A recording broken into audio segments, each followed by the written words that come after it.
on to the next section. This is rapid fire takedowns, the quickest way to get the man to the floor and finish the fight. So far we've looked at lots and lots of different combination striking. Now we're going to look at what happens when we get to this grapple and we need to take the person down to the floor. There's lots of different throws. What we're looking at is high percentage finishes. These throws were used by special forces, military fighting, to get the job done quickly and get the person to the floor. So it's different from, say, judo throws that require lots of balance breaking and fine skills. The idea was to get the person to the floor as quickly as possible, disengage, finish, and get away. So we're going to have a look at a handful of takedowns, which again, anybody with a little bit of training can practice and perfect. Now, most of these takedowns are based around using some sort of pain compliance to help bring the person to the floor. So we're not just going to rely on balance breaking skills alone. We're going to be applying some sort of strike, nerve pressure point to help get that person down. So let's have a look at the first one. This is a head and chin takedown. It's one of the quickest ways to take somebody down from standing. We're going to manipulate the head and the neck, and normally if you manipulate the head, the body will follow. So from here we're just going to break it down first of all and have a look at it. I'm going to come in and once again anchor the back of the head. We've done this quite a lot today when we were striking. From this position I'm going to step across on the angle and get the heel of my hand on the side of the jaw. Then from here, I can rotate the head in a small circle, beginning to manipulate and bring the person down to the floor.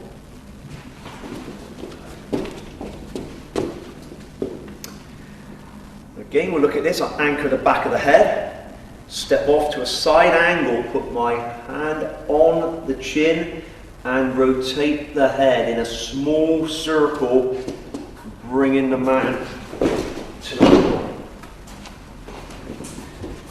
The idea behind this technique, it puts a lot of pressure on the vertebrae and the neck. So the person has got to follow it down because they're in danger of damaging the neck. So the body follows. So it can be done in two fashions. It can be done as a slow controlling maneuver where I may take him down under control to a seated position.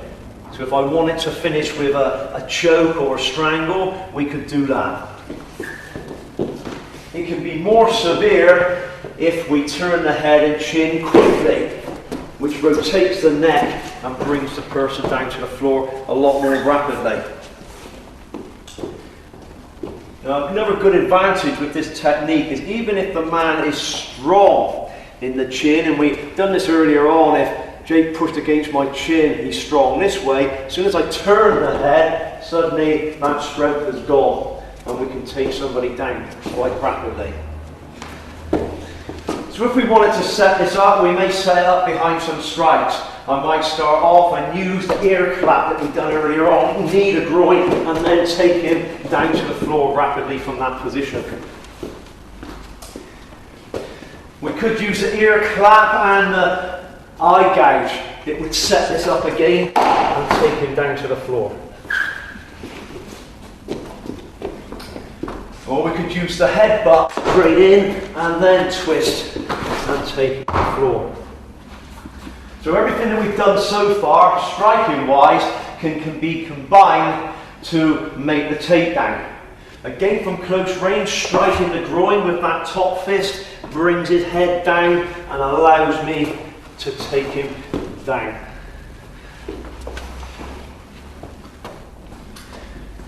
Now also, we don't have to just use the chin to take the person down. We can use the same principle and grab the ears, which we were dealing with earlier on, or the short hair on the side of the head. These things will all give you immediate control and they're painful. So again, from here, I can use that small circle and bring him down to the floor by the ears. Or the short hair on the side of the head. Twisting and taking him down. All these can be built up behind the same strikes that we've used earlier on. Slap in the ears, headbutt, and then take it down rapidly to the floor. Grabbing the short hair, headbutt, knee, and taking it down. And once we get him down there, we're going to make sure we finish it off. We take him down by the hair. From this position now, we're going to smash the head down into the floor. Okay? Drive down to make the finish. Then the knee can come down if we need to take it a step further. We take him down by the ears. Same thing, step in. And again, we can drive the head into the floor and drop the knee down for your finish. Off the chin, take him down. We can let that go and drop the knee down onto the temple, or finish with the foot strike. Look at that again. Take him down, disengage, drop the knee to the temple, or stamp and step away. So one more, speed, and down.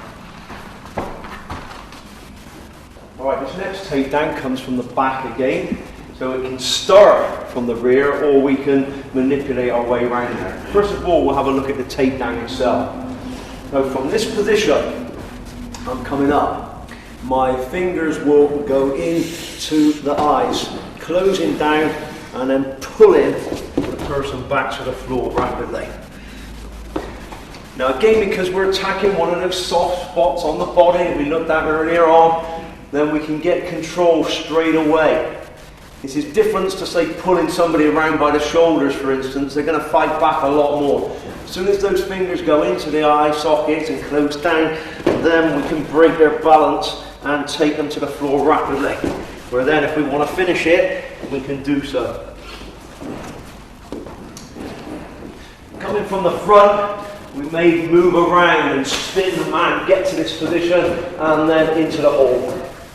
Drive him down to the floor, and then finish the technique.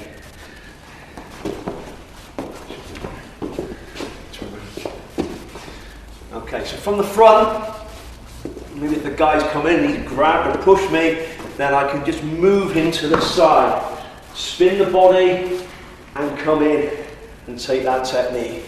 Once again, don't forget, at the back we've got that knee to the coccyx if we need to bring him down the tailbone, and then drive him onto the floor. Push the head to one side, and that exposes the carotid artery for the finish, or the hammer fist to the jaw. But we're back to those main man-stopping targets again to finish the fight. So we've got again, the hands on, and I can move him around, which gives me the room to come in and take him to the floor. That's right.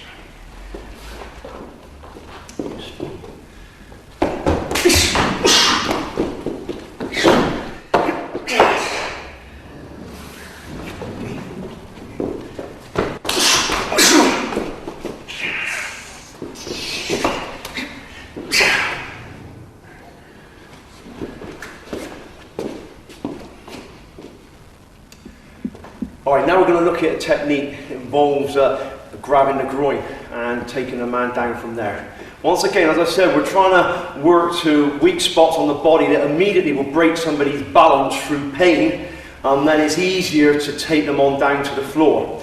Otherwise, we're going to end up in this wrestling match all the time, where we're fighting strength to strength, which we don't want to do. So first of all, we just break the technique down, and then we'll have a look at it and see how we can put it into play. From this angle, I've come around, so I'm behind. My leg is blocking. Well, I come to the front and grab hold of the groin. In this case now, I'm going to lift the man and take him down to the floor by the groin. It's a fast takedown, anybody can do it, and it doesn't require you to break balance. So let's say I've moved inside this man and got him close here, broke his balance. I'm going to grab hold, lift, and carry on, twist the groin here, drop the knee down to control him and finish and come back out again. Now if we look at this, we can defend, say, against a right-handed swing or a punch to the head, which I block on here and control. Then step in, elbow, lift, down, squeeze, rip, and step back if we need to follow it up.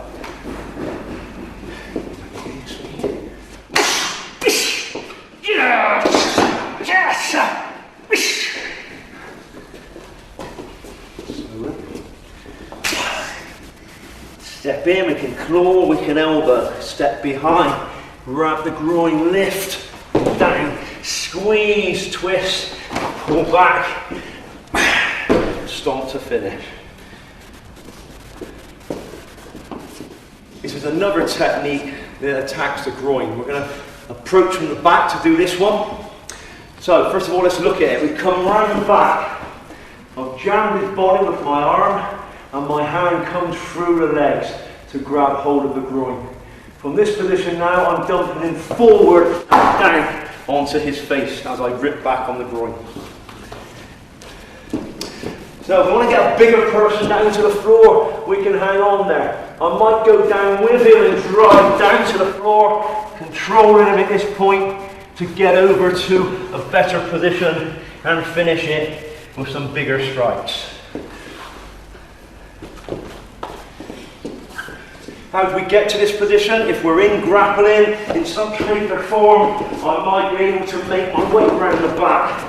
Here I keep my head low, come through and grab hold and drive it on down to the floor. Still maintaining that hold on the groin. Then I can move up to a higher position. If I need to finish this, we're coming back down into those big strikes. Again, grappling.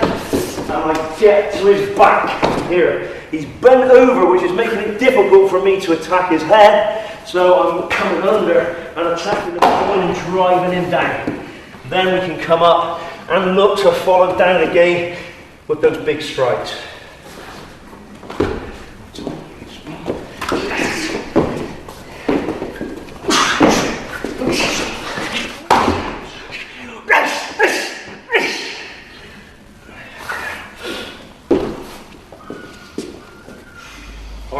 Single leg takedown. Now this single leg can be done from different situations, but basically we're going to try and take this person's balance away by attacking their lead leg. The first situation we're going to look at is if a man is throwing punches at you and you're under fire and then you're going to dive in and take the leg away. Okay, so we'll just look at this line.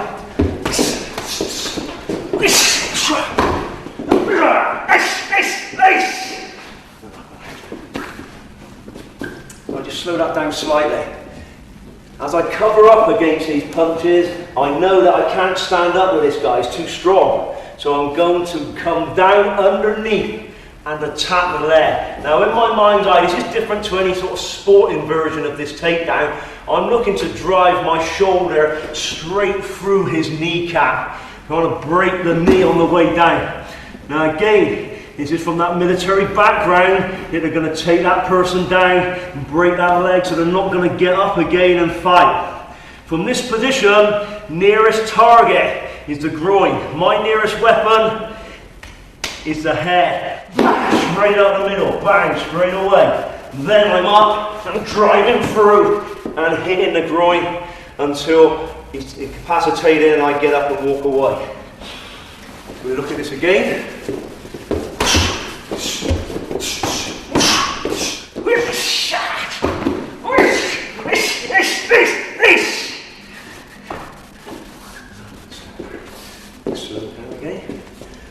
Cover up and protect myself. I come underneath, drive through, block his ankle, drive my shoulder through his kneecap, taking him to the floor.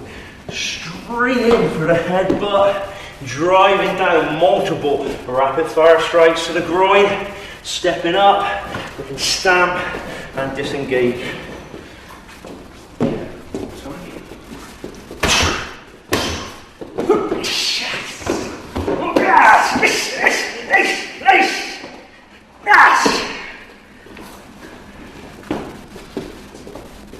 Alright, this is another example of the single leg, but this is closer. So now we're engaged in close range combat. The man may have grabbed me and he's punching me. I'm again under fire. So I'm going to dive in and take that leg. I'm going to take the flesh on the inside of the leg, squeeze and lift him, drive him to the floor. I get to this position, straight down the middle with the stomp. And we can lift him and kick with the tailbone. So we look at this again. I'm covering up, trying to limit the damage and drive in. Grab the leg, squeeze the flesh on the inside of the thigh, lift the leg and drive them to the floor. I'm looking to step in. If I can grab both of his legs, I stamp down the middle. Or if I can lift him, using my toe, I'll drive that into the coccyx. Or if the legs are down, I'm going to step across and drop my shin into the groin, which sets me up for a bigger finish on the end. In slowly. In, right through. Take him down to the floor. Immediately stamp down. Lift him, kick. His legs are down, step across and knee drop. Then we're in a position to follow down if we need to do so. One more time, speed.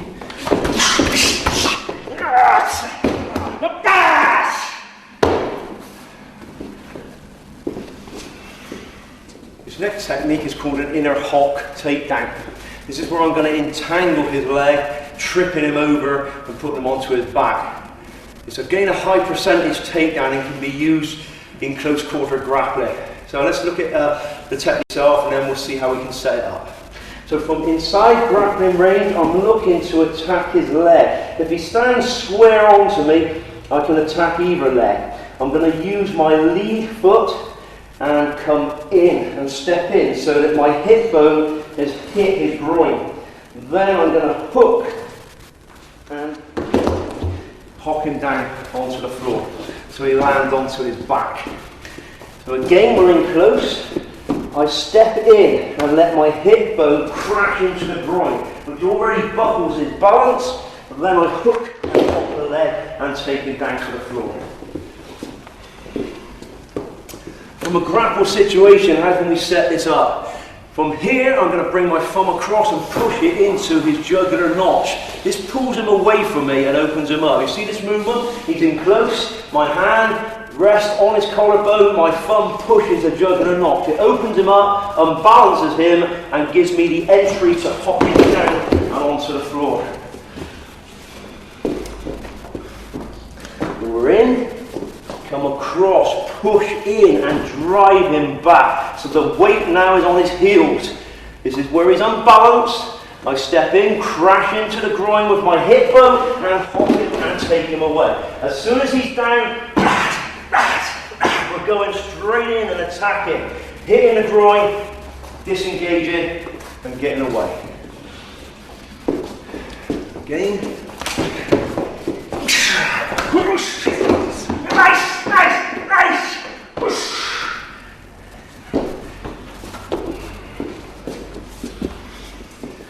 This technique is called an outer hock.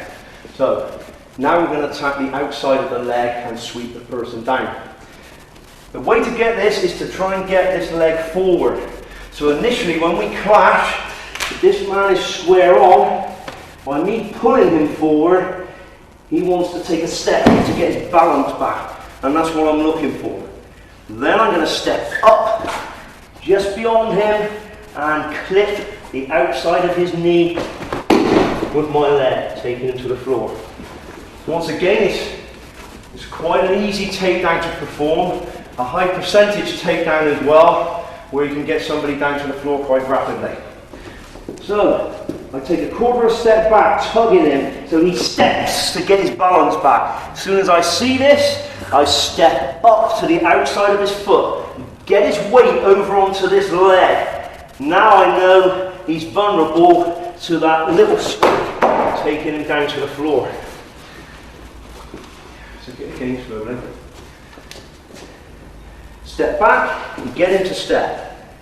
Step up beyond him as you twist the shoulders and get his weight onto this foot. Once I've gone beyond him, he's already beginning to fall, then I clip the back of his knee with my heel taken down. Now again, we need to set this up, and there's a few ways we can do this. First of all, from this grapple situation, if I pull strongly on the back of his head, he's inclined to pull his head back up. He wants to get free. And I'm waiting for this. As his head comes up, I'm going to headbutt it straight away. Twist him, step up, and hop that knee. Then I'm in position again to drop the knee to the neck, strike the groin to finish. So let's look at that setup again. As I pull down on his head, I know he wants to come back up. As soon as he comes up, you drive your head into his face. Twist and break his balance. Step beyond him, and then click the leg away. Immediately drop the knee in before you finish. Another way we can set this up is with an attack to the airway. So from this clinch, I'm going to come up and grip and pinch the windpipe. As I do this, I'm pushing him over to this side, where once more his weight's on this leg. Now I can step up and hop him away. Now from here I could go back to the knee drop, or I can carry on with the choke using that pinch grip. See it again, we're in, drive him up, get his balance going back, step beyond him, and pull away. From here, I'm going to drive down, straight arm for the choke, or drop back for the knee to finish. So this is the outer hawk. His legs forward, we attack him from the outside through. The inner hawk, we attacked from the inside through. And that's the difference between these two techniques. Alright, this next takedown is again from the back. Now either we're behind them to start off with, or we've got our way behind there. Now remember, we're trying to look at the most simple ways to take people to the floor. So we touched on this earlier on with one of the attacks to the lower gates and extremities, so we'll put this together now into a takedown. Once again, I've moved my way behind. In a moment, we'll just look at that angle. I've got myself to this position. Now I can see the back of the knee hop. I'm going to grab hold of him, whether it be by his jacket, if that's the case, his hair, or one of the face grabs that we've done. And then I'm going to stamp through the back of his knee, bringing him to the floor. Really quick way to take somebody down. From here, we're in good position for the knee drops, or driving down for the web hand into the throat. Once again, against a taller person, this is a good way of taking their balance away and bringing them down. At the same time, we're driving that heel into the back of the knee hop here. We've got a cluster of nerves, and it will involuntarily bend the knee anyway. And from this position, drive it down. As soon as he hits the floor, we're in for the big knee drop, or one of those big strikes with a palm heel or web hand that we've done earlier on. So again, let's see how we can get to that. This man tries and bars my way and stops me from moving. We're back into this little drag around the corners. Slow this down slightly here, my hand comes on top, and this one pulls him off balance. As soon as he's off balance, I'm ready to kick that knee through, and now we can follow down to the finish.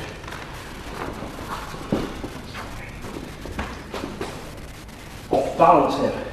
Now if the guy's that much bigger, remember we've got that strike to the kidneys. We can pull the hair, and we can drop into the floor. Now that I've got the hair, we can pull the head up and strike it back down, and then finish.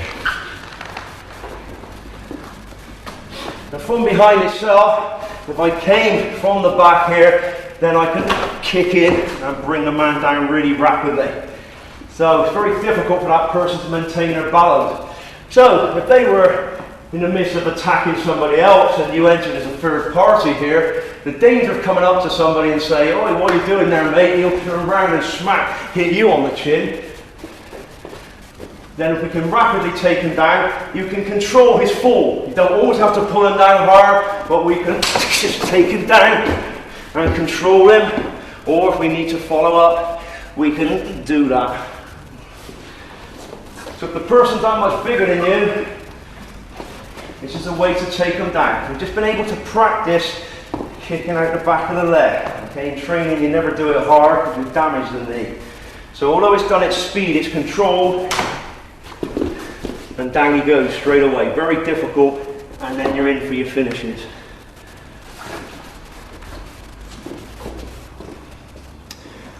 Alright, now with any takedown, you'll find that sometimes the person will hang on to you. And this is what I refer to as a drowning man's grip. It's where he's fearful of what's going to happen and he latches onto you and he won't let go. So you find that although you take him down, you'll go down with him. And it's very difficult to avoid this happening. Now if we're talking about reality, we may be applying this on an icy or wet pavement. It may be a beer-soaked dance floor. It might be a urinal toilet where the floor is slippery. So we're not going to have perfect setting like these mats. So we've got to be aware if we go down to the floor how to finish these things rapidly. So what we're looking at now from the rapid takedown is the rapid finish. Now our priority is to finish it and get back up. It's not to lie down on the floor looking for some type of lock or submission or to roll around. It's in and out. So remember once again, the military perspective was take the person down and then take them out and get away. And whatever needs to be done, you do. So we're going to take this same principle. So we're going to have a look at a couple of these takedowns and let's look at what will happen if you went to the floor with that person. Okay? Alright, the first one we're going to deal with is this inner hock. Now if the man holds on to me and I hock him away, we end up sort of crashing down onto the floor. Now, if I can get this top position, this is where I want to be. This is going to be a great position for finishing with strikes. So, from this top position, as soon as I hit the floor, remember my priority is to get up. So I'm going to start striking straight away. So, let's just look at this again and we'll move into the strikes. As soon as I hit the floor and going down, my first strike already coming is that headbutt straight down into the face. I'm already gaining control. Now I'm looking to finish with these elbow shots as quickly as possible and up and out from there. So your power, if I'm driving down into the mat next to Jake, this is the power he is going to feel driving through his head. And you're going to hit them in that rapid chaining fashion until he finishes. If he reaches up to try and push me, then stick your thumb straight in the eyes. Don't engage in anything else. That will break it up. Smash the head to the floor and back to those rapid fire elbows again. And then we're up and we're out. If on the way out you happen to drop a knee in there, that's fine, and you're away. But the idea is that I'm continuing the fighting that I'm doing stood up. I haven't changed my plan. I'm still going for those man-stopping techniques, the rapid-fire techniques, without getting involved in any type of grappling. We look at this again. I'm down, hitting the floor. I know I'm going down there, so straight away I'm driven down. If he grabs me around the body, then you start using what's available. This time's the teeth. If I turn his head to the side, I can drive my chin through his eye socket. If I squeeze this, then already we're causing a lot of damage. Then I'm back up and back to the techniques. If I sit up, use the heel of your hand. Remember, don't get involved in punching. This man may still be fighting and bridging his hips up and trying to do all these sorts of things. So he needs to make sure that we're continually firing through. Even if he's covering up, the power of these palm heels and elbows will just smash his own hands into his face. So we're still going to get a reaction from it. But punching, you end up hurting your own hands. So we need to blast through here and make sure we finish the man.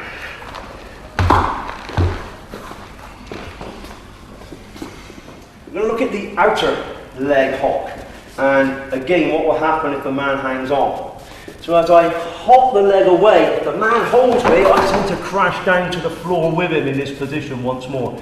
Now, if he's not holding me strong enough, then I'm going to immediately get back up, okay? my priority isn't to go down to the floor and start trying to hold him. My job is to get up. So if I don't feel he's holding me strong enough, I'm going to spring back to my feet as quickly as I can. Drive up and then look to finish with your feet if that's what you need to do.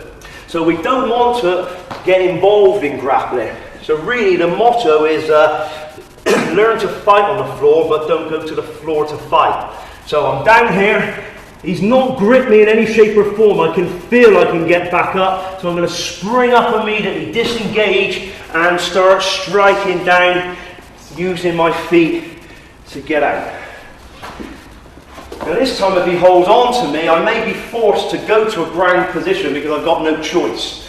But from here, I step up, and I hock him away, and we crash to the floor again. I'm going to sit through here into this scarf hold position. I'm going to splay my legs like a hurdle, hold myself in place. This arm's going to come around and just grip my trousers. Now from here I'm squeezing him tight and I'm starting to work here. Palm heels rapidly hitting the face or driving the thumb into the eye. Already the fight's over and you're going to get back up and disengage quickly. As soon as it's done, then you're on your way out, you're up and you're away. You're not going to hang around on the floor. Things that can happen from here, from your point of view. First of all, this man may bring his hand up because he's trying to defend this. So push it away and lock it underneath your leg. Now it's out of the way, you can go back to this gross motor skill of striking until the fight is over. Got nothing else to worry about from there. Okay? Sometimes he may try and claw you with this, but that always wins the day straight away. That's always going to beat him clawing my face. So I'm not going to start trying to do anything with this hand because I'm losing my posture, my balance, and I'm going to end up being taken over. So as soon as he claws my face, I go for that big percentage finisher, thumb through the eye, and now I'm back to locking him up and back to where I was previously. So again, it's all about getting in there fast, hitting, striking, finishing, and getting back up onto my feet, rather than making it a long, drawn-out battle on the floor. Now we look at this technique, that rear groin scoop, where we took the man flat down onto his belly. We're going to look at attacks from behind now. So as I take him down and drive him down to the floor, if I can disengage and he falls to the floor and I'm free, then we go back to some of the techniques we looked at earlier on. That stamp down into the sciatic nerve, right in the centre of the thigh. We'll stop him from getting up if he was thinking about doing that. So as soon as I disengage, it's down for the finish. Okay? Alternatively, between the shoulder blades with your heel of your foot. Now you're almost going to do this as if you were stepping over a large puddle, rather than bringing your foot up and down. It takes too long. So I'm thinking of stepping over that large puddle and driving the heel between the shoulder blades. Remember, this takes the air out of the person, stops them from shouting out. So if you've disengaged, your feet will stamp in using the heel, sciatic nerve, or take the step over and drive the heel between the shoulder blades. From this position, dropping my knees into the kidneys as a single shot or a couple of double shots will again finish the man without having to engage on the floor with him. So those are the big percentage finishes. If he was scrabbling or looking for something that might be a weapon on the floor, then you make sure that you stamp down and finish it. Breaking the fingers, kicking whatever it is away from him. So you need to be aware enough to strike to any of those areas of the body, whether it be the sciatic, the thoracic vertebrae right between the shoulder blades, the kidneys, or the extremities, whether it be the fingers or indeed the ankles, so that they won't get up again and fight you. This is particularly important against maybe more than one opponent. Now, if we've ended up in this position where I've taken him down to the floor and I'm lying in this position and he's still fighting and wanting to hang on, once again you start to work from here. Remember, I'm still holding the groin and seizing it, so I will do that. Anywhere I can start, bite in, I will get immediate control of him. Looking to get to this back position. Now from here, your same techniques will come into play. If he comes up on his all fours position, you hit him with the heel hand strike that we practiced earlier on from standing. Same technique, it can be done on the floor, same target area. Now because of his weight's on his hands, when I hit his head across this way, it's going to knock him down and knock him out from that position. Okay, look at that again. So as he comes up, brace your weight on this hand and strike across the jawline. See, it brings his head down, but also it brings it nicely into cranking up there if you're going to put some pressure on his neck. Okay? If his head stays down, no problem. Depends what you're going to do. If he's got hair there, you start smashing the face into the floor. Okay? If that happens to be a puddle of water and his face goes in it, sooner or later he'll want to come up for air, and then we'll choke him and finish him from there. So these are the type of techniques that people were using. This is hand-to-hand combat. This is not martial arts. It's not sport. These are techniques to finish somebody. So whether that be mud on the floor, whether that be a puddle of water, then you neutralise that and finish the techniques from here. All fours position again. If he brings up on his hands, you've got the air slap. Okay, nothing changes, and this is the beauty of this system. It's not going to give you thousands of different techniques when you hit the floor. You're going to work behind the same techniques that you've done stood up, and they work just as effectively. So when he comes up to all fours, bang, we can hit the ears as we've done before. We can claw the eyes, we can rip the nose, we can separate the mouth, we can twist the head, we can hit the temple. Everything's the same. So if you know these techniques stood up, you can apply them straight away to the floor, no different. So those are good percentage finishers from the person being belly down on the floor.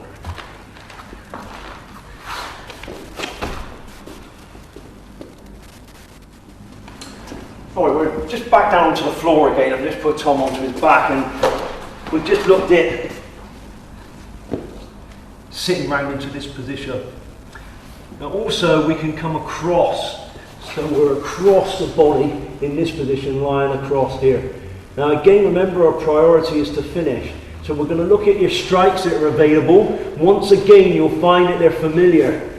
Remember, these got to be learned in the shortest space of time for military personnel, so they were looking to do the same things. So whether it was standing or floor, it didn't make any difference. So from here, this arm will come out and you're going to drop your elbow down into the jaw, into the temple. And you just keep driving and battering those strikes down until you felt the person is no longer holding you. Once you feel that, then you're up off the floor. You're not going to stay down there any longer than you need to do so. Drive these strikes through and then up we come. Disengage. If we need to follow up, stamp down or a kick, we can do so. Sometimes if you're being held and a man's hugging the body, you may not immediately be able to disengage. So again, you can start your elbow work and you can look at those gouging techniques, looking at the pressure points on the head that we worked through today. Once we've got those into play and the arms begin to open up, we can then maybe start smashing the knees into the face and bringing the knee up onto the neck to bring you up before you finish. So once we've gouged into these areas and opened him up and we feel room, I'd push his arm down, hold his head and drive these knee shots into his face. And then I bring the knee up to put pressure on the neck or the windpipe and then look to finish with the groin strike.